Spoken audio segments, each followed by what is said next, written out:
Class 12 semester 4 তোমাদের আমি কিছু মডেল অ্যান্সার দুটো কোশ্চেন 3 নম্বরের কোশ্চেন কিভাবে তোমরা লিখবে সঙ্গে কিভাবে ছবি দেবে দুটো কোশ্চেন আজকের ক্লাসে তোমাদেরকে আমি দেখাবো। তোমরা কিন্তু এখন থেকেই বেশি বেশি করে লেখার প্র্যাকটিসটা করো, কারণ দেখো তোমরা ফার্স্ট এবং সেকেন্ড সেমিস্টার স্কুলে পরীক্ষা দিয়েছো, থার্ড সেমিস্টার সেটা দিয়েছো অন্য স্কুলে, কিন্তু সেটা এমসিকিউ প্যাটার্নে। এবার তোমাদেরকে সেকেন্ড সেমিস্টারের মতো আবার লং কোশ্চেন লিখতে হবে, যেখানে প্রাকৃতিক ভূগোলে প্রায় ছবি আসবে। ছবি যদি মানে সচিত্র বলে লেখা নাও থাকে, তাহলেও যেখানে ছবি দেওয়া যাবে সেখানে অবশ্যই ছবি দেবে। আজকে সেরকম দুটি কোশ্চেন নিয়ে আলোচনা করব। তোমরা আমাকে প্রায়ই বলো যে পুনর্যৌবন লাভের উপর কিন্তু 5 নম্বরের কোশ্চেন সেভাবে আসবে না। তো পুনর্যৌবন লাভ থেকে যেহেতু আমাকে প্রশ্ন এবং তার উত্তর লিখে দিতে বলেছিলে, আজকে কি কি কারণে ভূমিরূপের ইউস্ট্যাটিক পুনর্যৌবন লাভ এবং স্থিতিশীল পুনর্যৌবন লাভ ঘটে সেটা কিভাবে তোমরা লিখবে সেটা দেখাবো। আরেকটি প্রশ্নে আমি দেখাবো রিয়া উপকূল এবং ফিওর্ড উপকূল সঙ্গে ছবি সহ। তো পুনর্যৌবন লাভ এটার উত্তর যেভাবে লিখবে আমি সম্পূর্ণটা তোমাদেরকে বলে দিচ্ছি, তোমরা সেভাবেই লিখবে। বারে বারে বলছি লিখে লিখে প্র্যাকটিস করবে। তবে মূল আলোচনাতে যাওয়ার আগে বলবো, যদি চ্যানেলে নতুন হয়ে থাকো অবশ্যই চ্যানেলটা সাবস্ক্রাইব করে পাশে থাকা বেল আইকন প্রেস করে নোটিফিকেশন অল করে রেখো, যাতে আমি নতুন কোনো ভিডিও আপলোড করার সাথে সাথে তোমাদের কাছে নোটিফিকেশন পৌঁছে যায়।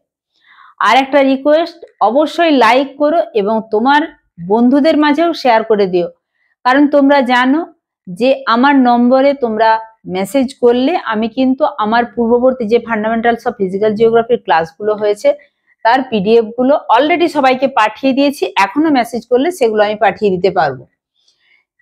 তো শুরু করছি। ইউস্ট্যাটিক পুনর্যৌবন লাভ, পৃথিবীব্যাপী সমুদ্র পৃষ্ঠের এই পুনর্যৌবন লাভটা, ইউস্ট্যাটিক পুনর্যৌবন লাভ যেটা, সেটা কিন্তু এই সমুদ্র সমতল বা সমুদ্র পৃষ্ঠ লাগোয়া অঞ্চলে সমুদ্র জলতলের অবনমন বা সমুদ্র পৃষ্ঠের অবনমনের ফলে যে ভূমিভাগের উচ্চতার তারতম্য ঘটে, তার ফলে নদীর ক্ষয় করার প্রবণতা বাড়ে বা ক্ষয় করার ক্ষমতা বাড়ে, অর্থাৎ ধরা হয় যে এই ভূমিরূপটি পুনর্যৌবন লাভ করেছে, অর্থাৎ এর উপর নদী আবার ক্ষয় করতে শুরু করে। তো এই যে ইউস্ট্যাটিক পুনর্যৌবন লাভ, এটি দুটি কারণে ঘটে। ভূ বিপর্যয়জনিত পুনর্যৌবন লাভ, ভূ আলোড়নের ফলে সমুদ্রবক্ষের বিস্তার ঘটলে অথবা সমুদ্রবক্ষ বসে গেলে তখন মহাসাগরের জল ধারণ ক্ষমতা বৃদ্ধি পায়, তখন সমুদ্রের জলতল বসে গেছে নিচের দিকে চলে যাবে, তখন স্থানীয় উচ্চতার যে তারতম্য হবে, ফলস্বরূপ নদীর নিম্নক্ষয় করার ক্ষমতা বৃদ্ধি পাবে। একেই বলছে পুনর্যৌবন লাভ, যেটা ভূ বিপর্যয় জনিত পুনর্যৌবন লাভ। এরপরে হৈমিক ইউস্ট্যাটিক পুনর্যৌবন লাভ, হিমযুগের আগমন ঘটলে সমুদ্রের জল বাষ্পীভূত হয়ে তুষার রূপে উচ্চ পার্বত্য অঞ্চল এবং মেরু প্রদেশে সমুদ্রের জল বাষ্পীভূত হলো। এবার হিমযুগ মানে ঠান্ডা হিম শীতল আবহাওয়া, তো ওই যে জলীয় বাষ্প সেটা বরফ বা হিমবাহ রূপে পার্বত্য অঞ্চলে এবং মেরু প্রদেশে সঞ্চিত হতে থাকে, তখন নদীর মাধ্যমে সমুদ্রে জল সরবরাহের মাত্রা কমে যায়। এইভাবে সমুদ্রপৃষ্ঠের পতন ঘটায়, যে প্রকার সমুদ্রপৃষ্ঠ আবার নিচে নেমে গেল, মানে জলতল নিচে নেমে গেল, তখন এই যে পুনর্যৌবন লাভ তাকে বলে হৈমিক ইউস্ট্যাটিক পুনর্যৌবন লাভ। এরপরে আমরা পরের ভাগটি দেখব, সেটি হচ্ছে স্থিতিশীল পুনর্যৌবন লাভ। স্থিতিশীল পুনর্যৌবন লাভ কাকে বলে? সমুদ্রপৃষ্ঠের অবনমন বা ভূমির উত্থান ছাড়া, এই অবনমন বা উত্থান ছাড়া যদি অন্য কোনো ভাবে নদীর নিম্নক্ষয় করার ক্ষমতা বৃদ্ধি পায়, সেটা কিভাবে হতে পারে? হতে পারে নদীর যে বোঝা, নদীর যে পলি বালি কাঁকড় পাথর ইত্যাদি বয়ে নিয়ে যাচ্ছে, নদী বোঝার পরিমাণ কমে গেছে, তখন নদীর জলের যে বেগ সেটা বৃদ্ধি পায় বা নদীর ক্ষয় করার ক্ষমতা বৃদ্ধি পায়। আবার হতে পারে যে একটি শক্তিশালী নদী, যেটা প্রথমটা বললাম, জলের পরিমাণের তুলনায় বোঝার পরিমাণ কমে গেলে, আবার কোনো শক্তিশালী নদী যদি অন্য একটি নদীকে গ্রাস করে, শক্তিশালী নদীতে ওই যে নদীটিকে গ্রাস করেছিল তার জলটি ওই শক্তিশালী নদীর মধ্য দিয়ে প্রবাহিত হয়, তাহলে এই নদীটা শক্তিশালী হলো, সে বেশি করে ক্ষয় করবে, তার মানে ওই জায়গায় ভূমিরূপের ক্ষয় হচ্ছে এবং বলা হচ্ছে যে ওই জায়গাতে ভূমিরূপ পুনর্যৌবন লাভ করেছে। জলবায়ুর পরিবর্তনের ফলে নদী অববাহিকায় যদি বৃষ্টির পরিমাণ বেড়ে যায়, একদিকে যেমন বলছি নদী বোঝা যদি কমে যায়, আবার যদি জলের যোগান বৃদ্ধি পায়, সেটা একটা নদীগ্রাসের মাধ্যমে হতে পারে বা বৃষ্টিপাতের পরিমাণ বৃদ্ধি পেলে। তাহলে এই যে ব্যাপারগুলো এখানে ভূমির উত্থান বা অবনমন এটা সম্পর্কিত নয়, এইটি হচ্ছে স্থিতিশীল পুনর্যৌবন লাভ। আশা করছি তোমাদেরকে পুরোটা বোঝাতে পারলাম। এরপরে যেটা বলছিলাম তোমাদেরকে আর একটা 3 নম্বরের প্রশ্ন, চিত্র ও উদাহরণ সহযোগে রিয়া এবং ফিয়র্ড উপকূল। রিয়া উপকূল হলো নিমজ্জিত নদী উপত্যকা। সবসময় মনে রাখবে রিয়া উপকূল হচ্ছে নিমজ্জিত নদী উপত্যকা, আর ফিয়র্ডটা সবসময় মহাদেশীয় হিমবাহ। তার মানে এই রিয়া উপকূল যেটা গঠিত হয় সেখানে নদীর কাজ, আর ফিয়র্ড উপকূল যেখানে সেখানে হিমবাহের কাজ। এবার হিমবাহকে কিন্তু এই সমুদ্র সমতল পর্যন্ত নেমে আসতে হবে, তার মানে এই জায়গাগুলো অবশ্যই উচ্চ অক্ষাংশে, এইটুকু মাথায় রাখলেই হবে। রিয়া উপকূল হলো নিমজ্জিত নদী উপত্যকা। এই জাতীয় উপকূলে শৈলশিরাগুলি ও তাদের মধ্যবর্তী নদী উপত্যকাগুলি তটরেখার সাথে প্রায় সমকোণে নিমজ্জিত অবস্থায় অবস্থান করে। এই যে অংশটি, এইটি কিন্তু তোমাদেরকে এঁকে এভাবে দেখাতে হবে। রিয়া উপকূল সমুদ্রপৃষ্ঠের উত্থান ঘটলে বা কোনো কারণে উপকূল ভাগ বসে যাওয়ায় সেখানে ভূমি প্লাবিত হয়, ফলে ফানেল আকৃতি বিশিষ্ট এরূপ উপকূল গড়ে ওঠে।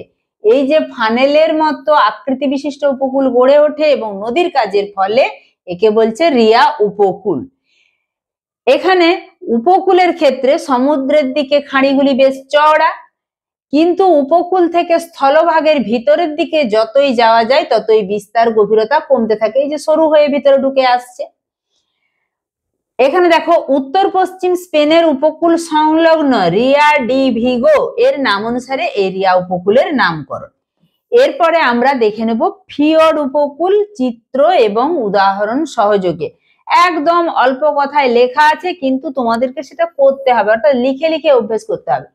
ফিয়র্ড উপকূল আগেই বললাম যে হিমবাহের কাজের ফলে এটি দেখা যায়।